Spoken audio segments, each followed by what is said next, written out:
We are back. Welcome back to the No Fly Zone podcast. Sorry for the little hiatus. I had COVID. I'm Bret the Vet. We got A-aron and we got KC Clouds with us. We are here today to do an episode by listener request on RMS Titanic. All right. Oh, yes, we have a listener. Contain your shock. a listener that wanted to actually hear about something specific. I know, and we're going to try to do him proud by talking about it. Yeah, that's a thing. And not just the boring history, but we're also going to talk about some of the conspiracies that go along with the details as we were talking pre-show. Mm-hmm. So this is going to be interesting. It's not going to be the Leonardo DiCaprio movie you're used to seeing. By James Cameron. This is we're going to go with the actual facts and the origins, and then go into some of the I would say the rabbit holes that are attached to this. Awesome. She did have enough room on that thing for Jack to climb up on, so he didn't have to die. By the way, just putting that out there, James Cameron. Yeah, but she might have got a little dipped her toe in the water, and that's unacceptable. He had to die. What men do for women. It's the Black Widow effect. Is it though? What was that in the 90s? Yeah. Was it? So I've never actually seen that movie. I'm not gonna lie. I kind of meant to watch it for this show, but then again, I decided to do literally anything else with my time besides that. So I didn't. Oops. All right then. Well, I guess I'll start us off with this, but we're going to go into the history of the RMS Titanic as we know it. So awesome. The origin and construction.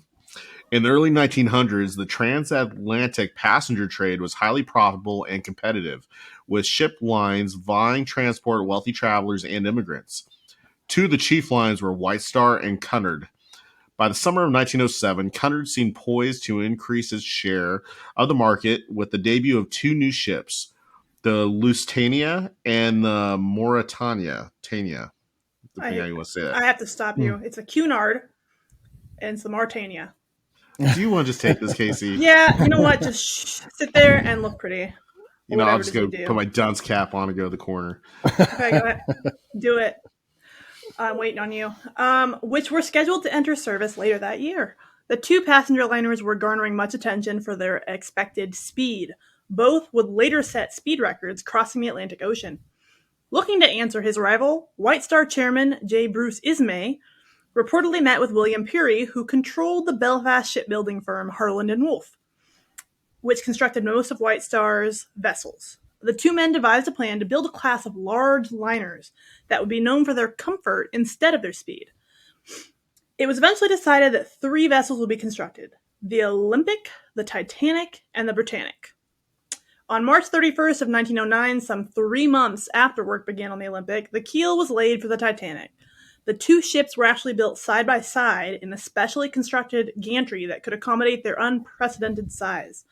The sister ships were largely designed by Thomas Andrews of Harland & Wolff, and in addition to ornate decorations, the Titanic featured an immense first-class dining saloon, 4 elevators, and a swimming pool.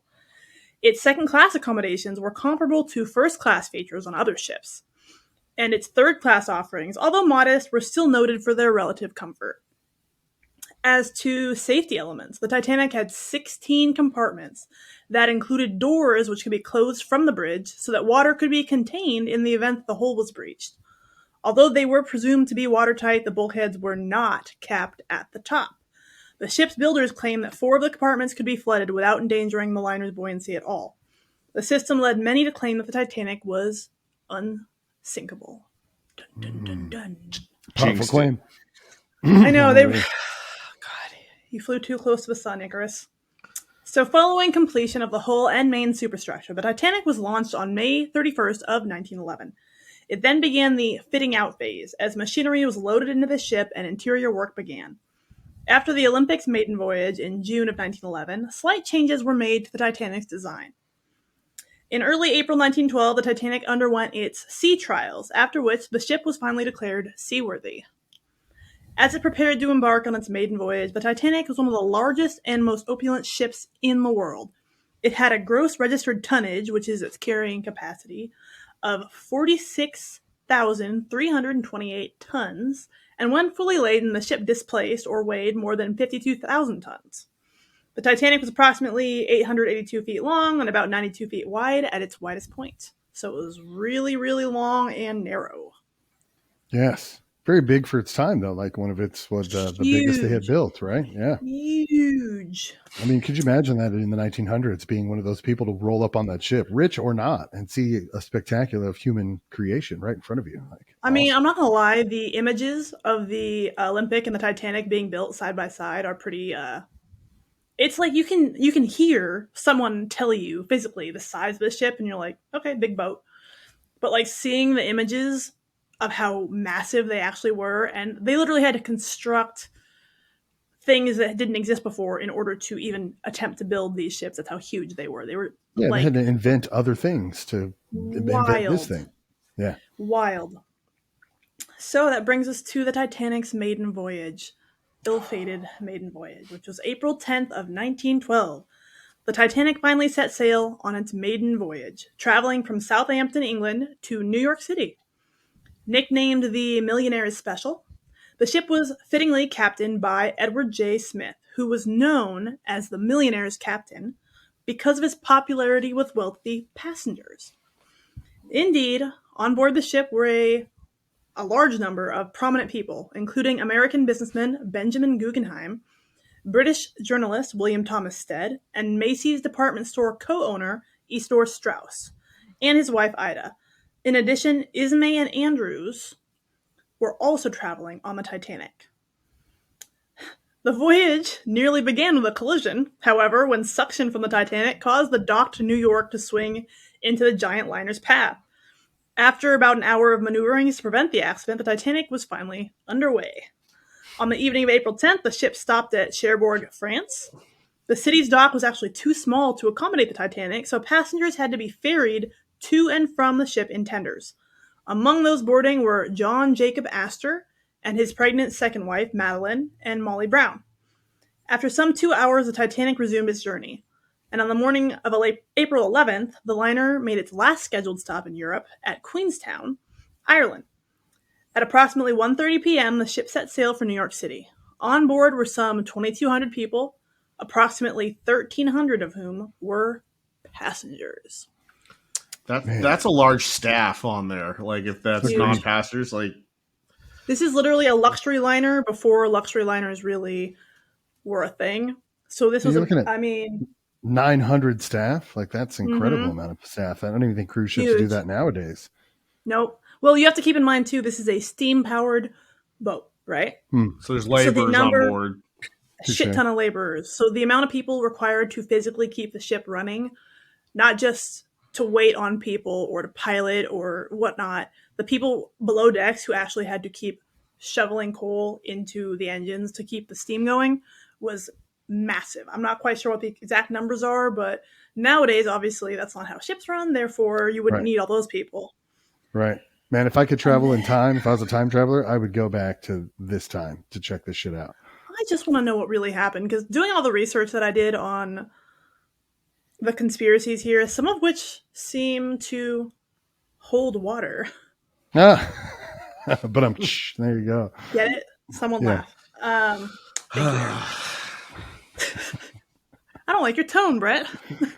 Some of these conspiracies are pretty good, and that's why we have such detail in here. You guys might be asking, like, why do we give a fuck about who was on this boat? Like, specifically, who designed it? There's reasons, because a lot of the conspiracies hinge on maybe certain people were the cause or were targeted or were or weren't there. There's all sorts of shit, which we will get into. But we want to tell you what we know of the account of the Titanic's final hours so that we can then kind of start dissecting that. Who wants to take the final hours, kids?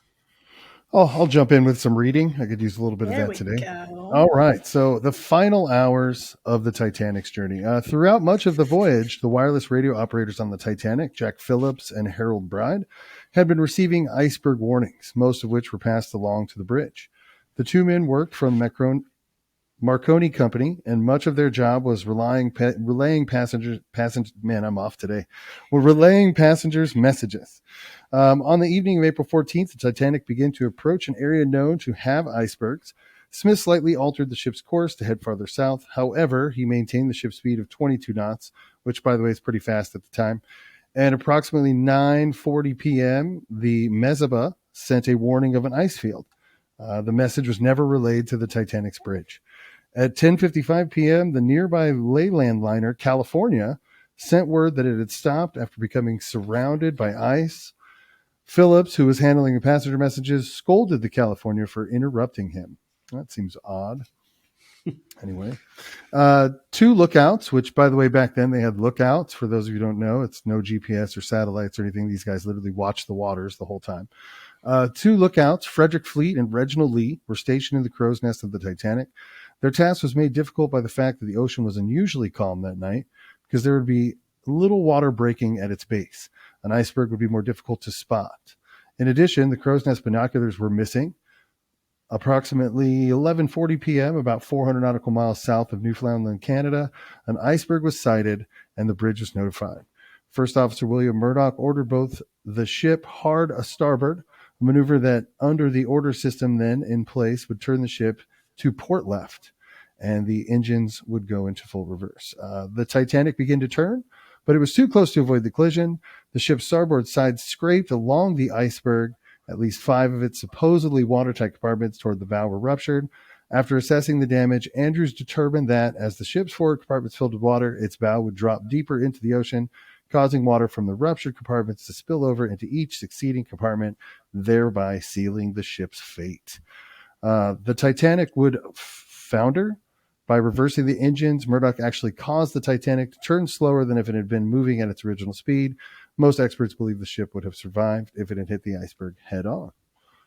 So, that's a lot to take in a very small statement. Yeah, they did a lot of recreations of the ship and the impact and how reversing the engines and the turn may have actually caused more damage to the ship than a head-on collision would have. Mm-hmm. So, I mean, the front of the boat was heavily reinforced in such a way that it probably would have absorbed a lot of the impact as opposed to actually tearing into the hull. But again, that's all speculation. Hindsight's 2020. This guy probably did the best that he could. Well, I mean, we can say that, but this guy was a renownedly famous captain. Like, the guy had been on many a boat. Oh, he wasn't even at the helm.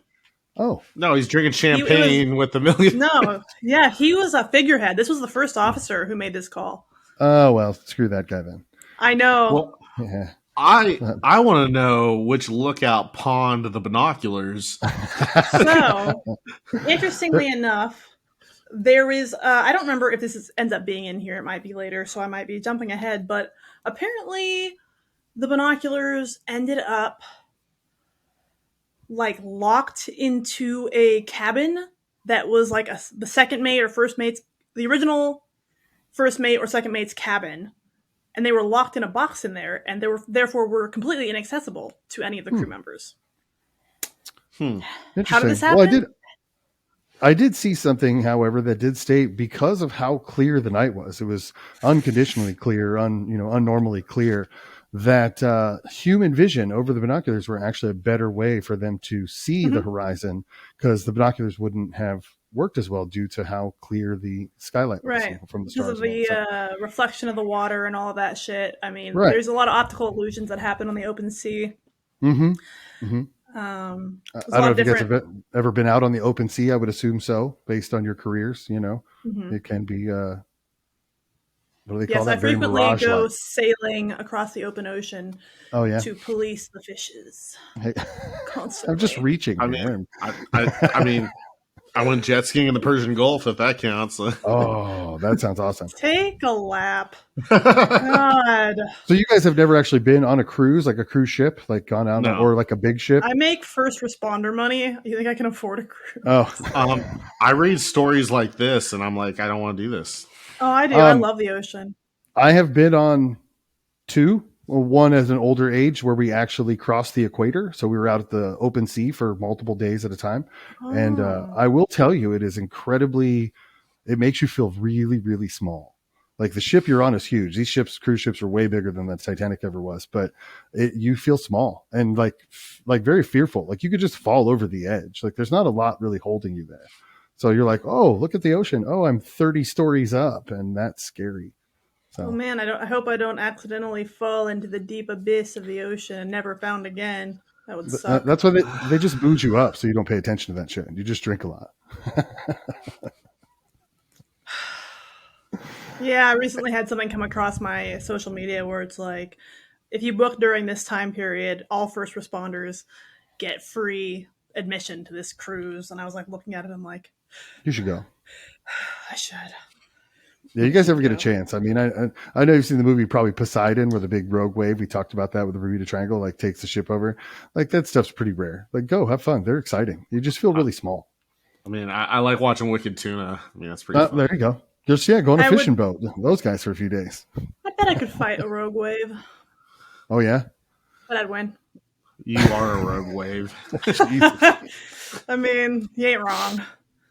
I'm a little bit of a fucking act of God, act of Satan, whatever. So we're kind of setting the stage for you of what actually happened, what allegedly actually happened the night the Titanic sank. Oh, you may be picking out certain little things that we're talking about. Like I know we breezed over this, but Aaron talked about how the telegraph operators were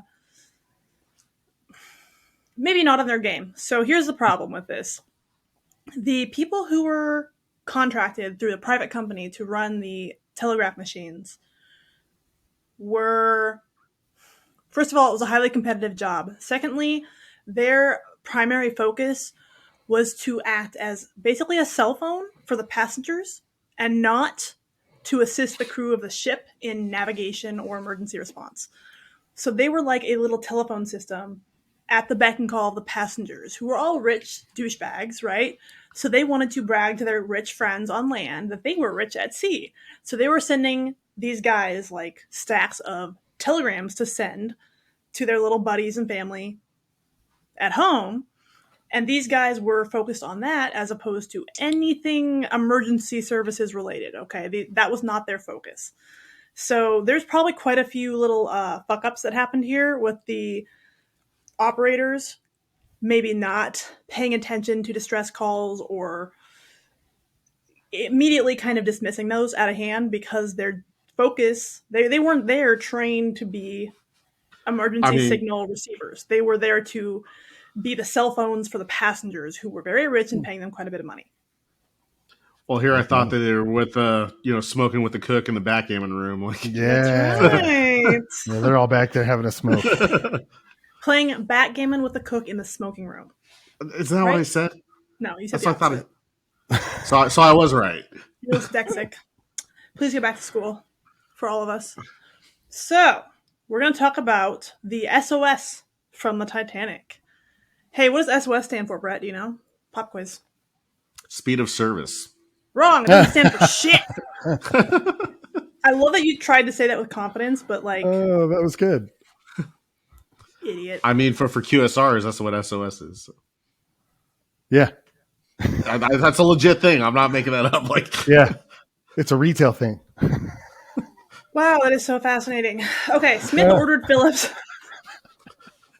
Oh, that's funny. Smith ordered Phillips to begin sending distress signals, one of which reached the Carpathia at approximately 12:20 a.m. on April 15th, and the Cunard ship immediately headed toward the stricken liner. However, the Carpathia was some 58 nautical miles, which is 107 kilometers, away when it received the signal, and it would take more than 3 hours to reach the Titanic. Other ships also responded, including the Olympic, but all were too far away. A vessel was spotted nearby, but the Titanic was unable to contact it. The Californian was also in the vicinity, but its wireless had been turned off for the night. Well, and I just noticed something that the Olympic, the ship that was built right next to the Titanic, was sailing nearby at the same time. I never knew that. No, it wasn't. It was dispatched to assist, but obviously Okay. So, I mean, you have to think about the sheer number of people on board this ship versus what the average liner was able to carry. So even if ships were, dispatched to assist, you have to imagine they'd probably be panicking over the sheer amount of people that they were looking at trying to save. Oh yeah, what was it, 2,200 people on board? Yeah, shit ton. So well, at least the Carpathia ended up heading that direction, and even though missed the big event, still was able to pull in those that did survive. There's a lot of controversy over what ship was nearby, why it didn't respond, why. There's a lot of conspiracy there. We've brought this up a couple of times with the California. Now, I know we'll get into that later, but the fact that ship was so close, I mean, you do have to question the reality of why they would turn their wireless radio off. I don't know if, obviously, this is pre-OSHA, so I'm sure that their rules aren't as strict as they would be nowadays, but what made them turn the radio off? Like, we're surrounded by icebergs. We sent this message out, like, shit's dangerous. Oh, I'm going to turn my radio off now. Yeah, I'm not entirely sure, unless maybe they were operating in kind of the same way as the Titanic, where their operators were more focused on passenger requests and communique as opposed to the actual running of the ship. I'm sure there was probably monetary implications for that. Like they're probably charging so much per message or something like that. Yeah. And, like there are tips, hey, send this for me. And, here's some money on the table. I'm trying to think of a good way to a good analogy to draw here, but literally these guys are contracted, right? So for example, say you go to an airport and there's a Starbucks at the airport. Okay. So they're an outside company in the airport to serve the passengers. They don't give a fuck about how the airport is running or any emergencies happening with airlines. They just want to serve their customers and make their money. That's literally what's happening here with the telegraph operators. They don't give a fuck about how the ship's running as long as it stays afloat, but they don't know any better. They are making shit tons of money to be here catering to these really rich people sending their messages. And that's their concern. That's it. Hindsight's 2020, but Bret. Money is power, without a doubt. You want to take the next part? For the Titanic sinking? So for the Titanic sinking, as attempts were made to contact nearby vessels, the lifeboats began to be launched, with orders of women and children first. Although the Titanic's number of lifeboats exceeded that required by the British Board of Trade, its 20 boats could carry only 1,178 people, far short of the total number of passengers. This problem was exacerbated by lifeboats being launched well below capacity. Well, that's great, because crewmen worried that the davits would not be able to support the weight of a fully loaded boat. As the crew was unaware, the davits had been tested in Belfast. Lifeboat number 7, which was the first to leave the Titanic, held only about 27 people, though it had space for 65. In the end, only 705 people would be rescued in lifeboats. As passengers waited to enter lifeboats, they were entertained by the Titanic's musicians, who initially played in the first-class lounge before eventually moving to the ship's deck. Sources differ on how long they performed, some reporting that it was until shortly before the ship sank. Speculation also surrounds the last time they performed, likely either Autumn or Near My God to Thee. None of the musicians survived the sinking. And there was a novel and also an older Titanic film called A Night to Remember, and there's a very somber scene, black and white film, I think from the 40s, where they depict this scene, and it's pretty heavy. By 1 a.m., water was seen at the base E-deck of the grand staircase. Amid the growing panic, several male passengers tried to board lifeboat number 14, causing 5th Officer Harold Lowe to fire his gun 3 times. Around this time, Philip's distress calls reflected a growing desperation, as one noted that the ship cannot last much longer.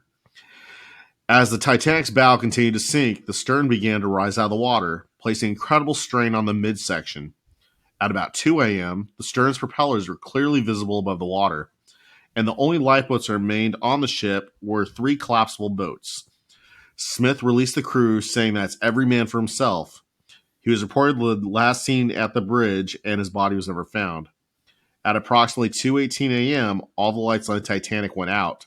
It then broke into 2, with the bow going underwater.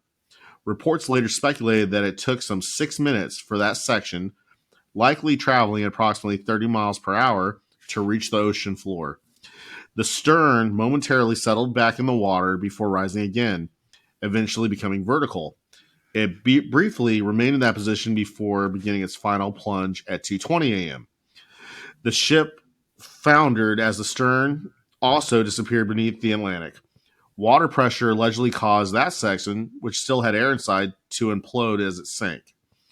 That's just terrifying. And then you look at the timeline, there's like only a matter of minutes between each event. Yeah. Like, oh man. So hundreds of passengers and crew went into the icy water. Fearful of being swamped, those in the lifeboats delayed returning to pick up the survivors. By the time they rowed back, almost all the people in the water had died from exposure to the elements. In the end, more than 1,500 perished. Aside from the crew, which had about 700 fatalities, third class suffered the greatest loss of approximately 710. Only some 174 survived. Subsequent claims that passengers in steerage were prevented from boarding the boats, however, were largely dispelled, given Smith's failure to sound a general alarm.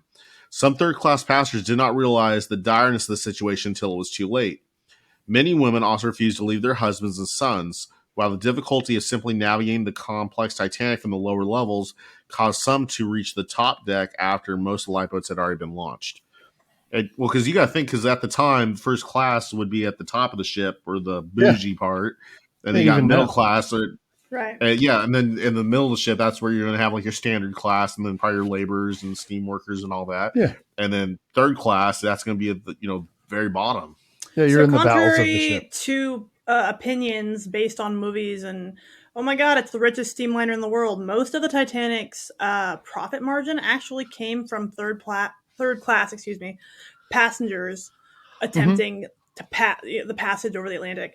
And yes, they were significantly lower in the boat. I mean, look at the numbers, right? There's 1,200 passengers, 710 of which were third class, and that leaves about 500-ish, 400 and some change. And then a lot of those were second class. And then, so first class is going to get to the boats quicker. They're on the top deck, and they're going to notice the emergency first. And the profit margin is probably better because you fit more people in a smaller space, whereas the richer clientele want the bigger areas and more room and all that. So third class, they're sharing a room with multiple people. They've got small decks, to sleep on. First class has a penthouse. JP Morgan had a penthouse on that, and it was very decadent. So, yep. So we then get into what we know of the rescue efforts. I like how you worded that. Yeah. Always allegedly. I don't know. Allegedly this happened? The subject stated to me that allegedly the Carpathia arrived in the area at approximately 3:30 a.m., more than an hour after the Titanic sank. Lifeboat number 2 was the first to reach the liner. Over the next several hours, the Carpathia picked up all survivors. White Star Chairman Ismay wrote a message to be sent to the White Star Line's offices, saying, "Deeply regret. Advise you, Titanic sank this morning, 15th, after collision, iceberg, resulting serious loss of life. Further particulars later." At approximately 8:30 a.m., the Californian arrived, having heard the news some 3 hours earlier. Shortly before 9 a.m., the Carpathia headed for New York City, where it arrived to massive crowds on April 18th. And that brings us to, this is the part that we can kind of skim through probably, although there's a lot of conspiracy gems hidden in here, the aftermath and the investigation. So the majority of the dead were third-class passengers and crew members, as we've talked about. So many of the area's wealthiest and most prominent families lost members, among them Isidore and Ida Strauss and John Jacob Astor. In the popular mind, the glamour associated with the ship, its maiden voyage, and its notable passengers magnified the tragedy of its sinking. Legends arose almost immediately about the night's events, those who had died and those who had survived. Heroes and heroines, such as American Molly Brown, who helped command the lifeboat, and Captain Arthur Henry Rostron of the Carpathia, were identified and celebrated by the press. Others, notably Ismay, who had found space in a lifeboat and survived, were vilified. There was a strong desire to explain the tragedy, and inquiries into the sinking were held in the United States and in Great Britain. So, yeah, I could imagine across the wire at the time that something like this, not only because of how preached it was being unsinkable, but I mean, these were their celebrities. Excuse me. Mm-hmm. Like these were the kind of people that were the celebrities of the world of the time. You know, these very wealthy people. I can imagine there was a lot of hatred toward those who survived from a lot of people if they were wealthy. Like, you know, just yeah. And especially back then, you know, the old saying, you know, women and children first. So when a healthy body, you know, a healthy, able-bodied, full-grown man manages to elbow his way onto a lifeboat, leaving behind many women and children who did die, it's not a good look. It's really not. No. Not at all. To be honest, there's no way to really excuse that, because they were trying to put women and children on the lifeboats, and this guy finagled his way onto a boat like everybody else. Not just one guy. There were multiple men who were rescued. Yeah. Mm-hmm. A few guys who came out. You know, there's a lot of statements that they have of these people who did survive. Excuse me. And you know, you've got reporters there was a scientist. I forget his name. There was a scientist that survived. He had great detail and description of what actually happened. It was pretty impressive. Well, and then also, you know, first class and second class are going to get to the boats first, and they were already dispatching boats before they were fully filled. You know, so by the time, you know, some females and children and males finally make their way up on the lower decks, like the boats are already gone. Yeah. You know, so you have that factor as well. And they were obviously pushing boats off that were not fully loaded. There's a lot of details here. A lot. Yeah. So I think we can all definitely agree that the Titanic definitely had some safety issues, not on the sinking part, but on the actually keeping people alive if they sank. Mm-hmm. Ego kind of took over the situation from a lot of people along the way. Yes. It was like, oh yeah, our ship is great. We'll be fine. The hubris for those bulkheads believing that's, you know, unsinkable, like that was, you know, a fatal fatal flaw. I don't know if you guys got the chance to look at any like cutaway diagrams of the ship and the bulkheads and the compartments, but I mean, they sealed with space at the top. So if the water completely filled the compartment, it would just go over the top into the next compartment. Yeah. They weren't as awesome as they thought they were. The shoddy. Right. Mm-hmm. And that design was used on submarines at one point, like to help them gain depth or go down. Oh, I could see that. To then take water, and then they can dispel the water to rise. I don't really know what the purpose of that was. I'm not a ship engineer, so I'm sure that couldn't have been overlooked on purpose. There had to be some reason for that. I mean, this ship was celebrated in the news and the media of the time. Was it just a way to cover up some of the shoddy workmanship that came along with it, or was it just built that way? You know, like you said, the hubris of man said, "Oh, this is going to be just fine," and then Mother Nature said, "No, it's not." It was their Tower of Babylon on the ocean, and it didn't. It fell. Like an interesting way to look at that. Yeah. Well, I mean, I'm sure you guys have seen, and our viewers as well have seen a lot of videos and computer simulations of what happens as it snaps in half, things of that nature. It does make it seem very much like if that happened, this wasn't as strong of a ship as was so proclaimed by the company White Star.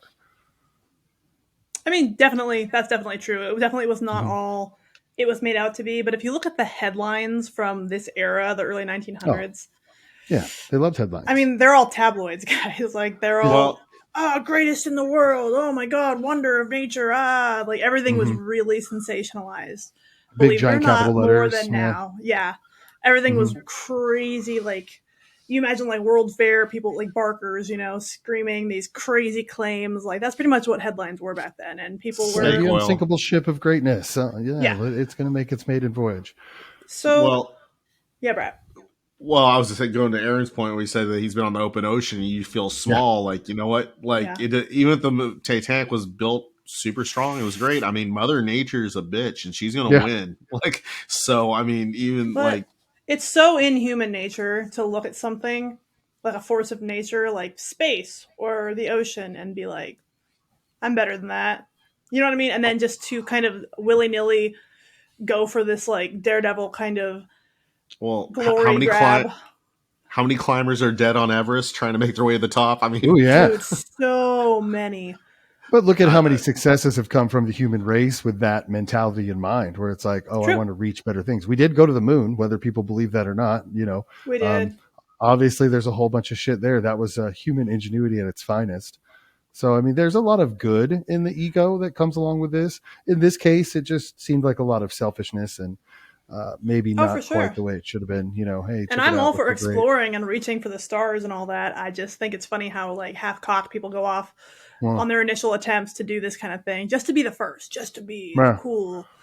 And they really are kind of reckless in the way that they go about things like this shit. I mean, there were so many, and we're going to get a little bit into some of the details that came up in the investigation. There's just mistake after oversight, after stupid human error, after suspicious circumstance, after the dominoes just keep falling in this shit. Sounds like government work. Yeah, that's what I'm thinking. Oh my God. So people with we're going to talk money about the U.S. inquiry first. Oh, okay. And there's going to be some weird little details in here that you're gonna notice. We'll talk about those. But so the U.S. investigation lasted from April 19th to May 25th, 1912, and it was led by Senator William Alden Smith. And in all, during this, more than 80 people were interviewed. Notable witnesses included Second Officer Charles Lightoller, the most senior officer to survive. He defended the actions of his superiors, especially Captain Smith's refusal to decrease the ship's speed. Many passengers testified to the general confusion on the ship. A general warning was never sounded, causing a number of passengers and even crew members to be unaware of the danger for quite some time. In addition, because a scheduled lifeboat drill had never been held, the lowering of the boats was often haphazard. The crew didn't know how to lower the lifeboats because they never had their drill.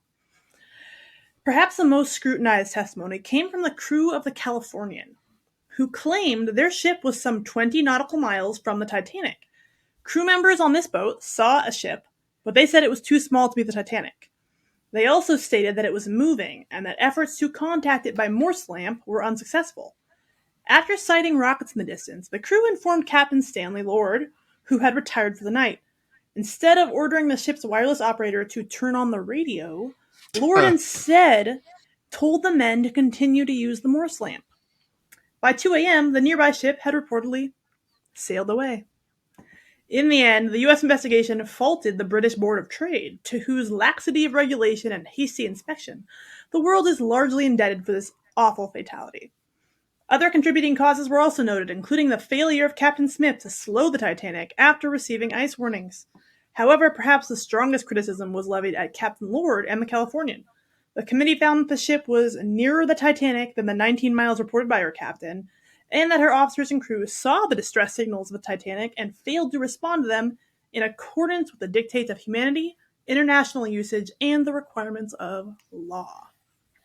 So there's a shit ton of weird things in there, right? I saw a lot of stuff on that captain from the Californian. There was a lot of stuff about him. He got a lot of slander, a lot of hatred. People really thought that he did not do what he was supposed to do.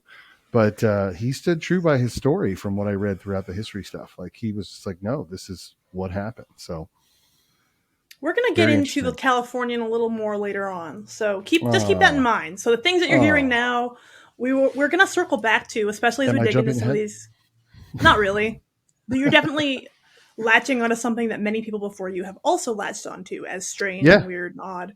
So if it stands out to you, it stood out to someone before, and a conspiracy has sprung up around it. Fucking conspiracies terraform themselves. It just happens. Such a hater. Oh, yeah. We're going to talk about the British inquiry. And again, I do want to hear what you guys think is odd about this. So keep your ears open. About the British one? Mm-hmm. Oh, yeah. Like, it's hard to say that we missed this and we were wrong. It's very hard for people, organizations, corporations, governments to say, like, hey, we messed up. Like, I failed. Like, you never hear that. It's always explained away. There's two reasons to admit a mistake. You know, you're caught and it's a liability thing because you care about money, or your conscience. And how many of these fucking companies give a shit about moral or ethical right and wrong? It comes down to money. So if they're going to admit something at all, it's going to be because they're so caught in the liability side of things that they're doing damage control. Otherwise, they will deny, lie, and make counter-accusations. So, in May of 1912, the British inquiry began. So we already talked about the U.S. inquiry into this disaster. So this is a month after it sank, because it sank in April, early April. So this is May now. It sounds to me like they might have let the U.S. inquiry finish first. Yeah, and they were like, "You guys suck. We're going to do it ourselves." Or they're like, "Let me see what they come up with, so we can be like, hey, PR." Well, you stroke my ding dongs, and I'll quid pro stroke quo. your scones. I don't know what British have. So in May of 1912, the biscuits, tea and crumpets. Yes. So I'll stroke your cheeseburger if you stroke my crumpets. Oh God! Just stop! There's a bunch of food people watching, going, "Oh, they changed the aspect of the show." Heavy breathing. So the British inquiry began in May. It was overseen by the British Board of Trade, who, remember, was faulted by the U.S. inquiry. The same agency that had been derided by the U.S. investigators for the insufficient lifeboat requirements. The presiding judge was Sir Charles Bingham, Lord Mersey. Little new evidence was discovered during the 28 days of testimony. The final report stated that the loss of said ship was due to collision with an iceberg, brought about by the excessive speed at which the ship was being navigated. However, Mersey also stated that he was not able to blame Captain Smith. He was only doing that which other skilled men would have done in the same position. Captain Lord and the Californian, however, drew sharp rebuke. The British investigators claimed that the liner was some 5 to 10 nautical miles from the Titanic, and that she might have saved many, if not all, of the lives that were lost. So both investigations proposed various safety recommendations. And in 1913, the first ever International Conference for Safety of Life at Sea was called in London. The conference drew up rules requiring that every ship have lifeboat space for each person embarked, that lifeboat drills be held for each voyage, and because the Californian had not heard the distress signals of the Titanic, allegedly, that ships maintain a 24-hour radio watch. The International Ice Patrol was established to warn ships of icebergs in the North Atlantic shipping lanes and to break up ice. Thoughts? At least they did some shit. Like, obviously, these are where the rules came from. Hey, tragedy happens, and then we make some rules to keep that shit from happening again. I mean, you get some warning signs, because something happened before. Yeah, let's not have this fuck up again. I just feel like there's some cohesion happening here between the British and the U.S.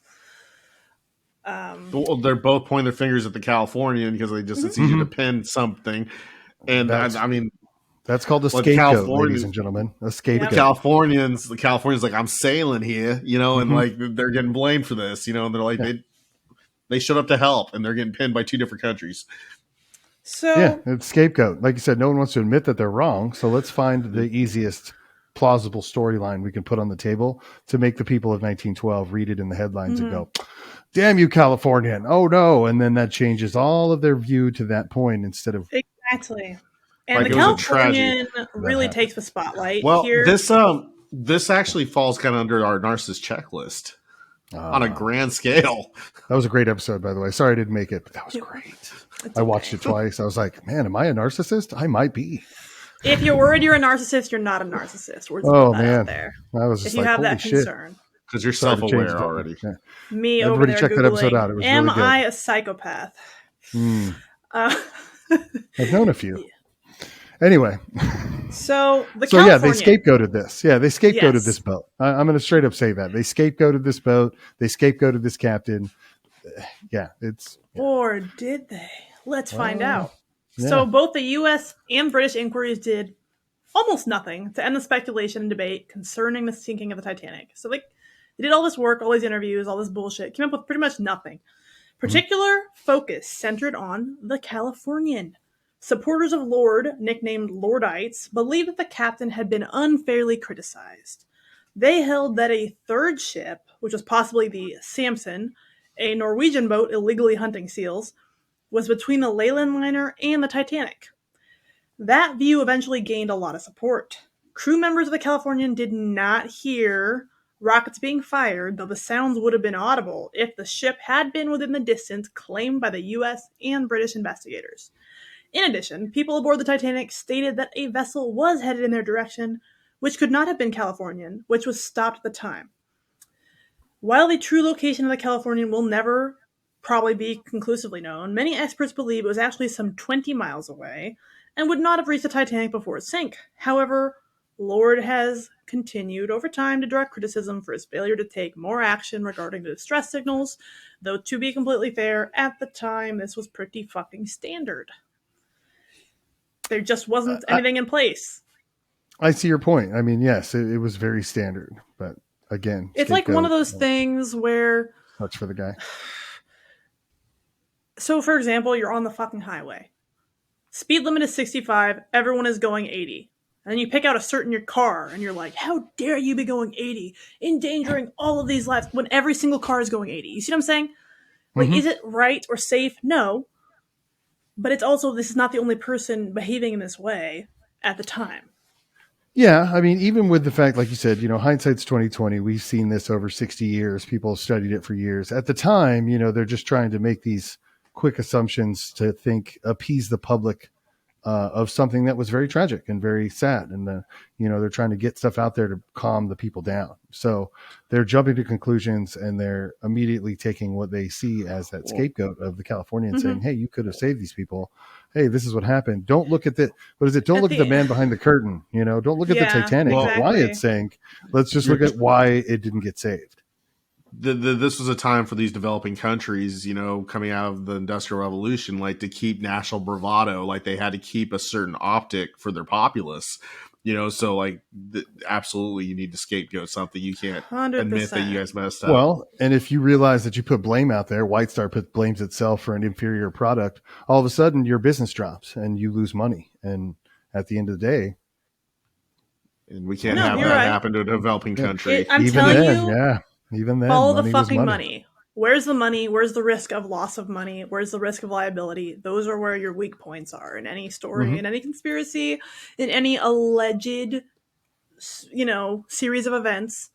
Where the cover-up is going to be is where the money stands to be lost. I promise. Like, that's how the fucking world works. Because there's no other reason to do it. Like, oh no, people are going to think I'm a bad guy. No, they're going to take money away from you. Or cost you money in the future, or I'm building this giant ship. Let's skim a little off the top for myself here, and this guy skims a little off the top, and then certain things become inferior. There's a museum that has a piece of the Titanic in it, and I saw it on that Netflix special. But it did make me question the fact that so you have this piece of the Titanic. Oh, it looks really great, but it's a very small piece compared to a very big ship. Maybe you just got a good piece there. Like, hey, I found a good puzzle piece. Just kind of my theory behind it. It seemed a little too like, hey, look, the Titanic was built great. Look at this piece of steel we have. I'm like, There were some issues of construction because of the steep timeline which is put on the boat's building process. And then also because of the sheer size and the shape. Like, remember what I said earlier, how this boat was extremely narrow and extremely long? So a lot of the criticism of the construction of the boat comes from the point where the bow starts to curve at the front, and they could not continue putting rivets down in the same manner that they did on the straight portions. I believe we'll get into that later. Definitely some. There's infinite shit to get into. Yeah. So there was a lot of conversation about the weak points in the ship due to hasty construction, because of course they wanted to get this thing in the water. They were losing money every minute this thing sat in the shipyard. So and the hype was building up with the paper clickbait at the time, and just the grandiose proclamations of what this ship was and could do. Like, they needed to deliver quick. Deadline. Yeah, there's, again, I cannot wait to start digging into the conspiracies. There's a reason we're giving you these details, guys, because we're going to circle back to these on our conspiracies. So just bear with us. I know some of this might seem a little like, why are you telling us this? So, for example, the discovery of the Titanic. Important. We're telling you because you should know. That's why we're telling you. You should know. Educate your fucking selves. Okay. Yeah. So within days of the sinking of the Titanic, talk began obviously about finding its wreckage. Given the limits of technology, however, serious attempts were not undertaken until the second half of the 20th century. In August of 1985, Robert Ballard led an American-French expedition from aboard the U.S. Navy research ship Nord. The quest was partly a means for testing the Argo, a 16-foot submersible sled equipped with a remote-controlled camera that could transmit live images to a monitor. submersible was sent some 13,000 feet down to the floor of the Atlantic Ocean, sending video back to the NOR. On September 1st of 85, the first underwater images of the Titanic were recorded as its giant boilers were discovered. Later video showed the ship lying upright in two pieces. While the bow was clearly recognizable, the stern section was severely damaged. Covering the wreckage were rust-colored stalactite-like formations. Scientists later determined that the rusticles, as they were named, were created by iron-eating microorganisms which are consuming the wreck. By 2019, there was a shocking level of deterioration, and a number of notable features, such as the captain's bathtub, were gone. Dun, dun, dun. Dun, dun, dun. That's convenient. Well, it is getting eaten away. I've seen a lot of stuff on that. It's getting eaten away. They don't let people even go around it very much anymore because it's causing damage and deteriorating what's left. But at this point, why not? Like, we know what happened. Maybe. Or do we? I'm glad you brought that up, Aaron. Yes. So, the Titanic was located about 13 miles from the position which was given in its distress signals, and it was explored numerous times by manned and unmanned submersibles. The expeditions found no sign of the long gash previously thought to have been ripped in the ship's hull by the iceberg. Scientists instead discovered the collision's impact had produced a series of thin gashes, as well as brittle fracturing and separations of seams in the adjacent hull plates, thus allowing water to flood in and sink the ship. In subsequent years, marine salvagers raised small artifacts from the wreckage, as well as pieces of the ship itself, including a large section of the hull. Examination of these parts, as well as paperwork in the builder's archives, led to speculation that low-quality steel or weak rivets may have contributed to the Titanic sinking. But they never found Rose's necklace. Or did they? I wouldn't tell nobody. The Heart of the Ocean. Yeah, whatever that weird name they named it for. It's from Titanic. Yeah, from the movie. It was. I see it in the memes sometimes. Giant diamond necklace. Yeah. If it wasn't copyrighted, play the Celine Dion theme. I can fly. I know. I was going to say, I don't think that we can legally play that. Can we? No, probably not. Probably not. Not going to risk it. We'll get Leonardo DiCaprio be calling us like, why are you playing my fucking song for my movie? Why is your hair so stupid? Ha, checkmate. Yeah. Hang up. I'd just be like, why do you only date 25 and under? That's the big joke that they talk about. The expiration date. You want to know why? Just for you out there, for women and out there, men? Because he can. That's why he does that. He can't. It's so funny. All the bullshit. Like, hey guys, I don't know if you remember this, but we have a war going on in Ukraine.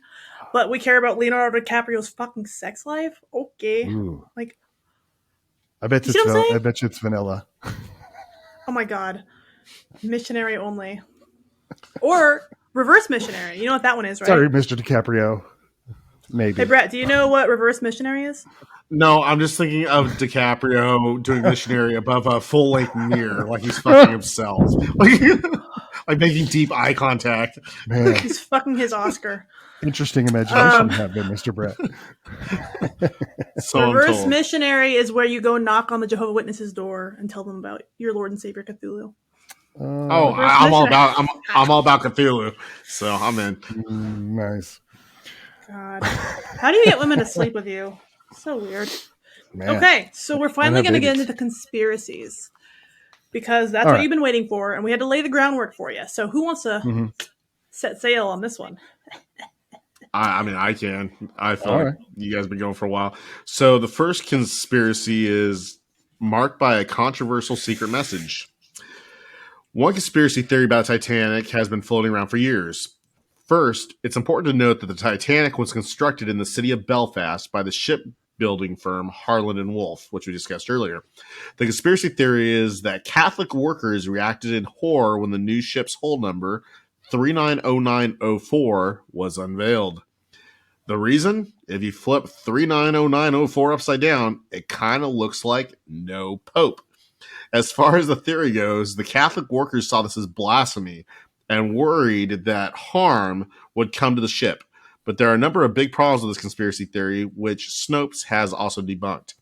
To start, Harland Wolff assigned the Titanic a yard number of 401, and the 390904 number is completely made up. What's more, there would have been no Catholic workers on hand to warn the Protestant colleagues of the problematic hull number. In 1886, Protestant Harland and Wolff employees launched a large-scale attack on their Catholic co-workers. According to the book, The Invention of the White Race, the result of an excess of Catholic workers from the shipbuilder, which was Belfast's largest employer at the time. In Irish Blood, English Heart, Annie Caulfield writes that by the 20th century, Harland and Wolff had a reputation for only employing Protestants. Man, what great hiring practices back then. I know. Man. And this kind of this is a dumb one. Like, a bunch of these are so dumb. That's why I kind of put them first to get them out of the way, because they're like common conspiracies, but they're like really easily debunked. Like, no, there weren't a bunch of fucking Catholic workers sabotaging the Titanic because of a secret backward message. Like, who came up with this? Well, and if you flip it upside down, it really doesn't even say no pope. No, it doesn't look. Looks like ho hob. That's what it looks like. So I don't know. Well, if they ho can't hob spell. Really matters. So. They're Catholic. Yeah, they don't have an education at all. They pray to Mary. Yeah, this one I can definitely go with 0. What do we do? Should we have a thumbs up and thumbs down on each conspiracy? The thumbs down. This one's a thumbs down on Huge this conspiracy. Yeah, McGarbage. Across the board. Get through some of these dumb ones so we can get to the really good one. All right. How about this for those Brendan Fraser fans? Doomed by a mummy's curse. My baby. Oh, that's funny. Did an ancient mummy seal the Titanic's fate? No. Human error and a lifeboat shortage brought about the maritime catastrophe. Still, the idea that an ancient curse sunk the ship is one of the more fanciful conspiracy theories that cropped up in the wake of the disaster. According to the legend, an ancient mummified princess left a trail of death and devastation across England in the early 1900s after being excavated and removed from Egypt. Once the beleaguered community of British art collectors and museum professionals had enough of the haunted mummy, an American archaeologist swooped in to purchase it. Ignoring his colleagues' warnings, he headed back to New York with his new acquisition. But the unfortunate scholar in the mummy never made it to the States, because lo and behold, the name of the ship that they sailed off was the HMS Titanic. RMS. Oh, I'm reading the notes here. I know. It's just so dumb. The whole thing is so Her dumb. Majesty's ship. The tale is popular, but also completely fictional. Snopes debunked this story, noting that even disregarding the tale's fantastical elements, there was no mummy on board the ship. That hasn't stopped the British Museum's so-called unlucky mummy from getting blamed for the ship's sinking. Yeah. I'm thumbs down on this one. Yeah, this is a thumbs huge down. Thumbs down. It's so popular, though. I don't even believe in mummies' curses. So to try to put that on the table, like, oh, again, no. The Egyptians were normal people, just so everybody knows. They didn't have mystical powers. Obviously they had something because they had batteries, which we'll get into. Oh, I didn't say they didn't have something. Episode. I'm just saying they didn't have mystical powers. Hold on. Aliens. We did say, I know. We can talk about that. I left it alone. I didn't reach out. You guys did it for me. So there we go. God, get out of my head. Next conspiracy we have is attack by a German U-boat. The Titanic is known as one of the biggest peacetime maritime disasters in history. The tragedy missed the onset of the First World War by 2 years, but some still speculate that a German U-boat was really behind the ship's sinking. If such a theory panned out, that would make the Titanic's sinking a precursor to that of the Lusitania. In 1915, a German U-boat torpedoed the British ocean liner off the coast of Ireland, killing 1,198 people. While the theory lacks abundance of evidence, it's certainly not outside the realm of possibility. A number of Titanic survivors reported to have noticed an unidentified vessel approximately 5 to 6 miles away from the sinking ship, which reportedly lingered until 2 a.m. According to Dr. Franklin Rule speculated that the craft was possibly a submarine that had surfaced to assess the damage it had caused, after which time it skulked off. And also cited survivor testimony that a number of explosions that seemed to go off deep with the ship. The sub may have deliberately targeted the luxury liner or possibly accidentally collided with it, Rule wrote. This one is not necessarily thumbs down. It could be. It's 2 years before the war. That's my problem with it. Mm-hmm. And then as far as the loud explosions, those huge steam engines running so hot when it hits that ice cold water, that's your explosions. I could see that. I mean, but there's plausibility to this one. I have to go with you on that too. It's completely possible, especially with the whole Lusitania incident. It could have been a precursor to something like that. They were still out there. They're still pissed off. Who knows? Maybe it was just, like they said, maybe it ran into it. But again, they talked earlier about how it didn't have one long cut in it and had a bunch of small cuts in it. So. Right. I find it more plausible that they used weak rivets for the pressure and the temperatures of the water. Like that makes more sense to me. And There's then you have the bulkheads. Inferior something steel. that's going to come up later that I believe holds a lot more weight than this. So that's why I doubt this one. It's not necessarily a horrific theory, besides the point that it doesn't really fit into the timeline of the First World War. Also, fucking why? Also, the damage doesn't match. There's quite a few things that don't add up here. It's just one of those things where they harken back to that tale of people seeing this unknown boat, which was way more likely to be an illegal hunter. Literally, that makes the most sense. Yeah, of course they're not going to respond. They're not supposed to be there. They're going to have to admit to their illegal activity. And they might not even have recognized the distress of the ship. Most people on the ship didn't recognize the ship was in distress for hours. And they were on the boat. Like, they were literally on the ship. Many people slept through the impact. I mean, that's how, like, they did not know the damage that was actually caused right away. And so someone else from another ship far away probably also would not have recognized distress right away. They probably just would have kind of wanted to get the fuck out of there. Like, oh God, that ship stopped for some reason. I don't want to be over here, doing illegal bullshit. So let's, kind of scooch off. But except for the giant flares that they put up, which, in a perfectly clear night could totally be mistaken as stars. Again, there are some arguments about the color. Uranus. The light from my Uranus is heavenly. The planet. Thank you. The planet. I just picked the wrong planet. Sorry. I meant to say Venus. I forgive you. Oh, of course you did. Yeah. Uh-huh. All my planets. Got them. So there's quite a few problems with this theory. Yeah. Bret needs to step up his game. I am psychedelic over here. A little extra. Me and Bret are just normal. You're always extra. Yes. So yeah, I mean, I like the feasibility. I like the feasibility behind the German U-boat concept, but again, like you said, it is questionable. U-boat. Das Boot. There you go.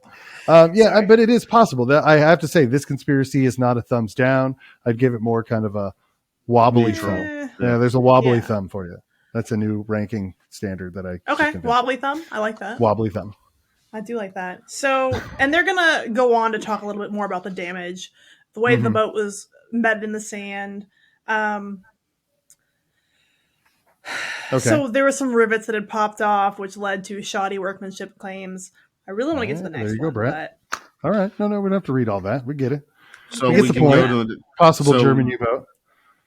So we want to go to the Titanic never sank. This is my favorite. This one nearly got me, actually. This one nearly sucked me in. I'll let you take this, Casey. Okay, this is my most believable conspiracy theory of all the ones we've covered in the history of our show. This one got me. This one got me humming and humming a lot. Yeah.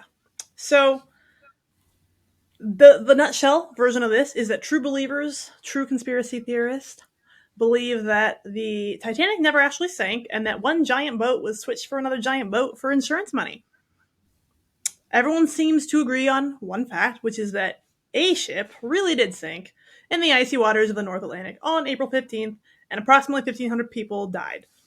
This conspiracy simply suggests that the Titanic wasn't actually the technical marvel the ship's parent company had promised, and rather the White Star Line swapped the ships for the voyage from Southampton to New York, and the ship's billed as the top-of-the-line Titanic was actually the Olympic. What's more, the conspiracy theory suggests the entire crash was just a big insurance scam gone wrong.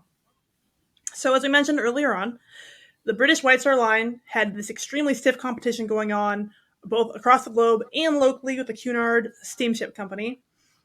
So to compete with the Lusitania and its mate, White Star Line entered into a giant ship war. I don't think it was quite that dramatic, but they're calling it a giant ship war. It was like their space race for the time. Yeah. Yes, it'd been going on for a while. It's the same way, imagine Ford and Dodge, pissing back and forth. So this time around, the company had some extra backing as they entered this ship war. In 1902, White Star had become a property owned by the International Mercantile Marine Company, a holding company bankrolled by none other than famed financier J.P. Morgan. With Morgan's permission, who was that again? What was that person's name again? J.P. Morgan. Yeah, we'll get to that. Yeah, we'll get to that. We're feeding you little bits of conspiracy theories, guys. Like J.P. Morgan, baby. J.P. Morgan. Mm-hmm. Did anyone catch that? Okay. So with his permission, White Star chairman, who we mentioned earlier, remember, J. Bruce Ismay, he began work on what came to be known as Olympic-class ships. If they couldn't match the Lusitania's speed, Olympic-class ships would outclass Cunard's ships. They'd be even bigger, better, and more luxurious. The 3 ships we mentioned at the beginning were commissioned then, the Olympic, the Titanic, and the Britannic. Remember these ships? So the Olympic was the first to be built, and as the line's namesake, it was considered the lead ship. Its maiden trip was also widely heralded, and its first few voyages were unqualified successes. But, on just its 5th voyage, the vessel ran into serious trouble. On September 20th, 1911, while passing a military vessel, the Hawk, the Olympic made an unexpected turn. Caught off guard, the 2 ships collided. The Olympic was able to limp back to port badly wounded, and a trial would actually later hold the White Star Line responsible for this accident. So, everything that we just talked about above is generally agreed to be fact. The Olympic crash is where paths start to diverge. So, after the crash, conspiracy theorists claim the Olympic was basically an economic disaster. The lawsuit meant repairs would not be covered by insurance, and it was drawing zero money while sitting in port around the docks waiting to be repaired. So the company secretly made a switch. Its newly built 2nd ship would take on the name Olympic, while its damaged older ship would be repurposed to be the Titanic. Eventually, the true Olympic, which is now secretly operating as the Titanic, would be scuttled in an accident from which the White Star Line could collect an insurance payment befitting a brand new ship, all while the ship originally built as the Titanic would have lived on. The only thing that ruined the plan was an iceberg. So other conspiracy theorists claim a more nefarious reasoning for the sinking, which was J.P. Morgan was behind the switch, eager to use an inferior ship to drown his enemies on board. Now we're really... Now we're getting into some real shit. Now we're getting there. Yeah, this is the J.P. Morgan, yeah. Shots fired. And why did he want to drown his enemies on board the ship? Good question. I'm glad you asked, Aaron. Let's get into that. Mm-hmm. Mm-hmm. The Titanic's powerful owner, banking magnate J.P. Morgan, is at the heart of many conspiracy theories surrounding the Titanic. Proponents of either theory point towards a number of clues. The Titanic didn't allow for a public examination before its voyage, out of fear that it would be found out by experts as being actually the Olympic in disguise. And then there are the portholes. A recent, very popular Reddit post examines pictures of Titanic under construction and Titanic on its first voyage and finds a second picture suspiciously changed and much closer to the appearance of the Olympic. There are a plethora of other details. For example, claims point towards arguments that the Olympic lies at the bottom of the sea instead of the original Titanic, and that's also being covered up. On it goes. So, some people say this doesn't add up, and some people, there's quite a few convincing arguments for both sides of this. And there's some people who just will never change their mind, and they really are stuck on this. So, Steve Hall and Bruce Beveridge, who are Titanic researchers, they published a book on the subject, literally called Titanic or Olympic, Which Ship Sank? They've also helped to write other books on the Titanic's history, including Titanic, the Ship Magnificent, and these two take the porthole argument straight on. The Olympic... Are they self-published? Is that what they are, self-published? I hope so, God. I love that shit for them. Love that. The truth is out there. Just go to the self-published section of Amazon, guys. Trust me. Yes.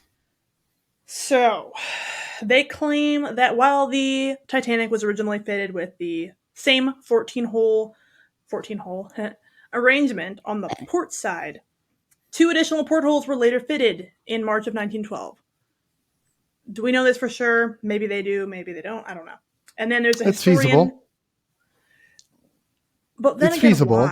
Why though? No, that would be a question that would be beyond that. But construction wise, that's completely feasible. I mean, in house building and things like that, you're constantly arguing with the architects are arguing with the engineers who are trying to build what they create, and changes have to be made. So, I mean, it's a total feasible concept. I just can't imagine them making such a large change because again, I believe it comes down to money.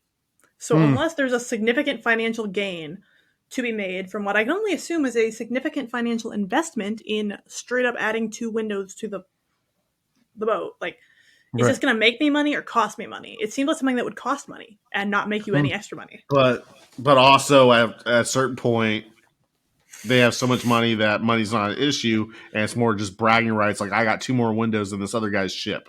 Like maybe, but they were already outclassing the Lusitania. It could be that petty. Yeah.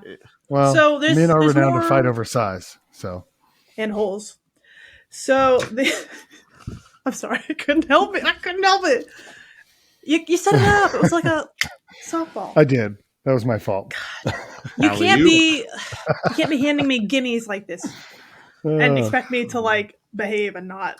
But yet we still haven't found out why J.P. Morgan would be at the heart of wanting to kill his own enemies. I hope we'll get to that.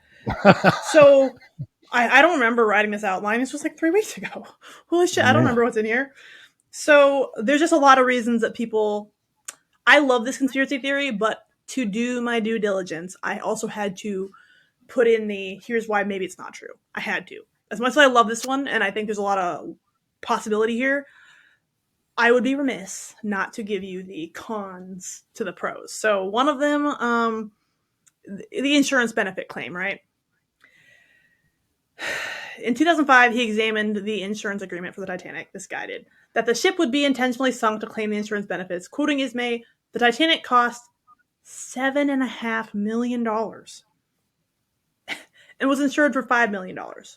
So this is backed up by the policy, insurance, blah, blah, blah.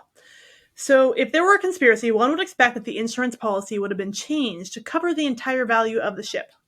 As it was, White Star could only expect to recoup about 2/3 of the ship's value, which I still feel is better than 0 of it. But whatever. It could be better than what they would have lost in trying to fix a, ship that was found to be at fault, which therefore wasn't paying for those kind of things. So $5 million. Right. I mean, I'm no mathematician. I'm sure viewers out there could give me a better reference, but I would assume that's probably close to like $50 million nowadays or something. Oh my God, nature. Yeah. So it's still a tremendous amount of money that could easily be, manipulated. So here's another thing too. Maybe that would be too suspicious if they raised it before that, and then something did happen when they hype it up. So think about this: would you rather take a $7.5 million loss or just a $2.5 million loss? Right. That's kind of what I say. So either way, you're losing, but okay, I'm not losing as bad. You know what I mean? Yeah, that makes pretty good sense there. There's quite a few more things where they talk about the differences between the Titanic and the Olympic and how this was a difference. They had certain layout differences. There were certain things that, but again, no inspection. Little inspection of. So all we have now, right, is the wreck on the bottom of the ocean to compare to figure out which ship it was. And they claim that they didn't find these differences, but how do we know that for sure? See what I'm saying? Mm-hmm.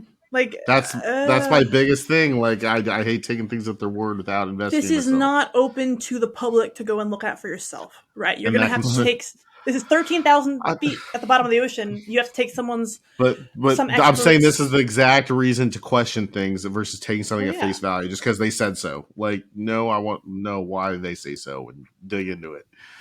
Well, I mean, on that point, I can definitely argue the fact that if you did do actual, you could go and talk to the scientists that use their submarines, all that shit's been recorded. I would have no doubt that they do have recordings of certain points inside and outside the hull that they could access. I'm pretty sure you could probably reach out in some way and see that information if you were to question it yourself. It's whether or not you believe the footage that you see. Well, and you're also going to have to take some extreme you need the trust comparison as well. You're right. You need a comparison. You're going to need to trust the blueprints, which are labeled Titanic and Olympic. You see what I'm saying? You're going to have to trust that a lot of bedrock information is correct. And then plans change. So like the blueprint at the beginning of a year is not the same blueprint at the end of a year because of, materials, workmanship, style changes, like money, all that. Of course. Budget. So for example, you want us to believe that they went and added 2 more portholes to the Titanic? Fine. Are those on the blueprints? You see what I'm saying? Yeah. Like there's a lot of things that they did that are probably not on these plans, but well, I mean, it has been over 100 years since this happened. So, I mean, we are playing on a little bit of history and what's 60 years, 70 years before it was even found. So yeah, it was a long time before they found it. And if they wanted to switch blueprints or switch plans or switch things, they had plenty of time to do that. Now, here's another thing. I mean, think about the amount of rivets that are on the exterior of the ship. And if you're going to a cheaper steel, how much money are you saving long term by using a cheaper rivet? I mean, there's construction, costs that, by going to a inferior product is honestly the best thing, but you can save a lot of money on a budget or look better to investors by going with a cheaper, inferior product. Yeah, or if you've got greedy hands that are skimming off the top of these projects somewhere deep within the building of it. And let me just skim this off. Our buddy J.P. Morgan is not above suspicion, but he demonstrated significant, phenomenal power over the U.S. during his lifetime, resolving the banking crisis of 1907 almost single-handedly. As it happened, the Titanic sinking would prove to make IMM the rare Morgan financial failure, going bankrupt 2 years later.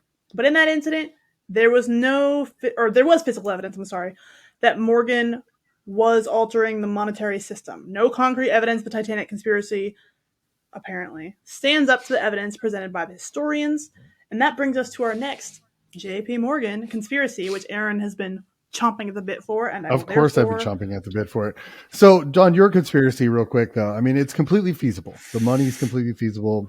I can see how you, of all people who don't usually believe in most conspiracies, could see this as being a possibility. However, crimes. Yeah. However, the one that I'm a little more into, which you were nice enough to write the notes on, is again, ladies and gentlemen, with J.P. Morgan. But would you mind if I read this one? I'm going to read this. I would love for you to read this one. Excellent. Okay, so vape. J.P. Morgan sank the Titanic. That's pretty much what we're going with here. Over the last couple of years, widely shared meme. It's funny that it starts with a meme. However, there is more to it. Has circulated across social media, making claims that they imply the ship's sinking was a deliberate act. According to Reuters, this is not true. Experts widely agree the sinking of the Titanic was an accident. Maybe. So the meme was supposed on purpose. Yeah, I was going to say. We're going to start talking about it skeptically, and then we'll let you dive into it a little more. Yeah, make your decision. The meme was posted to Facebook on March 1st and has been shared, I don't know what year, and has been shared more than 600 times. It consists of 2 images, one of the ship and a second of the American financier John Pierpont, or, as you guys know, J.P. Morgan. These sit along a wall of text that suggests Morgan had motive to sink the Titanic because it was hosting 3 very powerful, very wealthy people who opposed his idea. Are you ready for this, boys and girls? For the central banking system, otherwise known as the Federal Reserve. If you know anything about money, if you know anything about the United States and how we work, the Federal Reserve is no bueno. But I won't get into too many details on that. It's no bueno. It shouldn't have ever happened. Just saying. A lot of shitty things have happened. Sounds like a future episode, Aaron. Oh, I could get deep into that one too. I had a buddy of mine who turned me on to. Anyway, did you know that the man that funded the building of the Titanic was J.P. Morgan? However, he was supposed to be on the ship, and he canceled his long-awaiting journey just hours before the proposed departure. I did talk about that earlier. He had his own suite. I'm talking full bath, like pool. I believe it was $50,000 for him to reserve that, wasn't it? I think it was obscene amount. And at the time, that's millions of dollars nowadays. Now, again, you're J.P. Morgan, you're incredibly wealthy, but you're supposed to be on your ship of this maiden voyage. It's super big and badass, and then you bail, and you don't get on in France. By the way, he's a busy guy. He's got business meetings. Anyway, so the 3 of these wealthiest men on earth, people that were on the boat that did actually get on, were very much against the creation of the Federal Reserve Bank. And they were invited aboard for its maiden voyage by, they were invited aboard for the maiden voyage, right? So it's John Astor, Strauss, and Guggenheim, Benjamin Guggenheim. Who we mentioned earlier, remember? Exactly. So these three guys were incredibly wealthy. They were against the Federal Reserve creation for many reasons. It's not that hard to believe. A little over 100 years ago, some rich guy's like, I will fucking sink my ship to kill these guys because what I want to do is going to make me even richer. And it's going to make rich people even richer. So it's not hard for me to not believe this. So it then headed full speed into a known iceberg field, which less than half the required lifeboats with no red signal flares, no Rothschild or Rockefeller on board, which, by the way, is probably where the steel came from, and sank to the bottom of the North Atlantic Ocean. Less than a year later, now the wealthy opposition was out of the way, the Federal Reserve was created, and the USA was turned into an incorporated business with its own business ID number. Boys and girls, so you got to look at the facts on this one. I mean, I have an issue with that conspiracy there, Aaron. Okay, all right, because you got to look like you got like Elon Musk and you got the Bezos at the time and these other very rich people on this ship. Right. They're first class, so they're going to be the first ones getting on a lifeboat. So you're not guaranteed that they're going to go down. Possible unless you also happen to maybe, I don't know, pay off the captain of the Californian to not come to the rescue. Ooh, there it is. I didn't want to really reach out on that one, but yes, that to me is a big part of it. You also have to look at the fact too that the three guys that were on board, they were actually decent businessmen. So more than likely they're going to let women and children go first. Even if one of them got off, the rare chance that they would survive still eliminates maybe two of your three competitors. I'm just saying, with how wealthy is, you can find a soldier of fortune to do the deed, on the ship. Like what I'm saying. Assassinating somebody? I'm saying it seems like a 50-50 toss-up and a huge financial loss to possibly get rid of your opposition. So I've known of a few wealthy people. We've ran into a couple that we've worked for over the years. And I know that they tell you that you need money to make money. Losing a little bit of money for what happened after the Federal Reserve was created. That's chump change compared to what the Federal Reserve. Now I'm going to get into a lot of details for those of you out there. Look this stuff up. I looked it up. It was a new theory to me and I was just astonished by it. So check it out. But yeah, there's a lot of money to be made. What you just read was the contents of this. It's kind of a meme, but it's one of those things that gets shared like in the blink of an eye millions of times. And people are like, start going, oh my God, did you know this? And it's literally a picture with what you just read on it. And then we're going to get a little bit more into that because there's a lot of fluff there, but there's also some really good hidden gems of possibility, I believe. Because like I've said before, I am more likely to believe or put weight on things where I can follow the money and who makes financial gain from this.